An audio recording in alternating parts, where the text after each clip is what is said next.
Le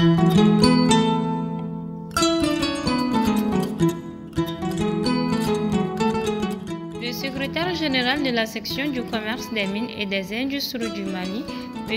Karim Fomba, entouré de ses homologues des différents comités syndicaux, ont tenu une conférence de presse le vendredi 17 mars 2023 à la Bourse du Travail.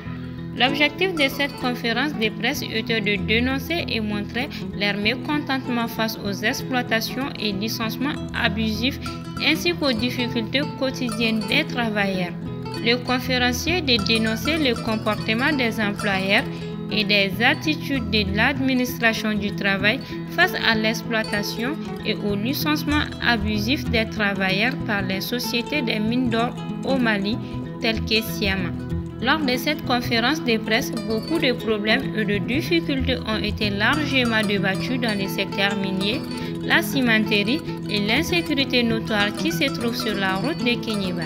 La phase de questions-réponses a permis aux organisateurs d'aborder en profondeur le but de cette conférence de presse. Les conférenciers font appel aux autorités administratives et minières à la prise en question des lois et devoirs des travailleurs ainsi que leurs applications. À la fin de la cérémonie, M. Karim Fomba nous a accordé une interview.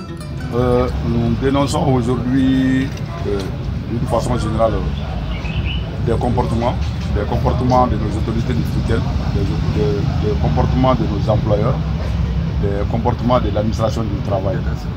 Ensuite, nous dénonçons la précarité, les difficultés que nous sommes en train de vivre en tant que travailleurs dans le secteur minier. Donc nous sommes là tous les jours à croupir et maintenant mais ça, on a l'impression que ça passe inaperçu. Donc ces difficultés, on les a déjà évoquées à l'intérieur pendant la conférence.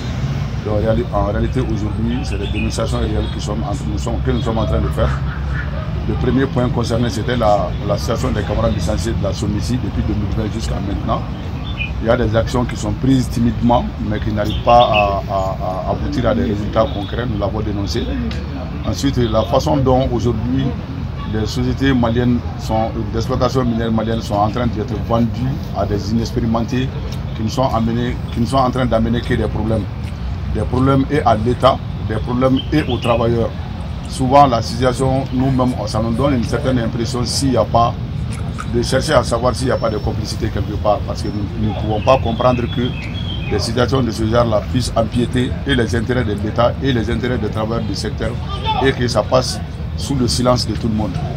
Nous avons aussi décrié le comportement de l'administration du travail par rapport à des saisines que nous faisons, soit au niveau des directions régionales du travail, la question d'expatriés. La question d'expatriés qui est une question épineuse aujourd'hui dans les secteurs miniers.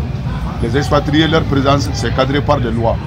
Mais la majorité des expatriés qui sont là aujourd'hui sont là en violation totale de cette loi-là. Et malheureusement, le constat que nous faisons, le contrat des expatriés, c'est soumis à la signature obligatoire du directeur national du travail. Donc nous ne comprenons pas que des expatriés qui doivent rester seulement pour 2 ans, au maximum 4, puissent rester jusqu'à 12 ans. Et ces contrats, à chaque renouvellement, c'est le directeur national du travail qui signe les mêmes contrats de renouvellement. Donc ça, c'est des situations que nous ne comprenons pas. Ça veut dire quelque part qu'on dit une chose, mais on fait son contraire.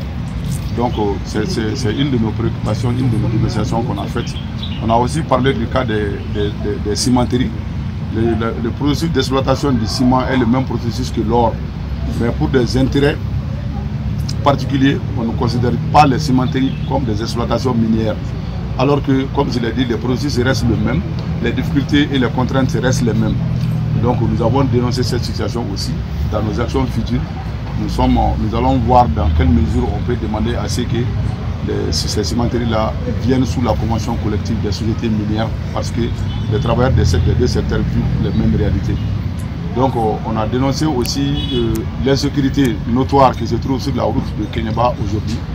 Donc vous n'êtes pas sans savoir que ces derniers temps, il y a au moins 5 à 6 travailleurs qui ont perdu la vie seulement en voulant se rendre de Kéniéba à leur famille, dans leur famille à Bamako.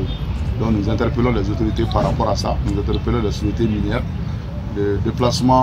Assurer le déplacement, le transport de ces travailleurs est une disposition conventionnelle, donc c'est une obligation. La convention définit les conditions dans lesquelles ces déplacements doivent se faire Nous savons que les mines ne les font pas exactement comme telles. Mais si ça arrive à un niveau où c'est des vies humaines qui sont menacées, donc on est obligé de sonner l'alerte. Et on a sonné l'alerte pour que des dispositions soient prises pour que les travailleurs puissent se déplacer de façon sécurisée de leur point de travail à leur famille à Bamako ou dans d'autres régions. Donc essentiellement, ce sont à ces points-là qu'on a touché.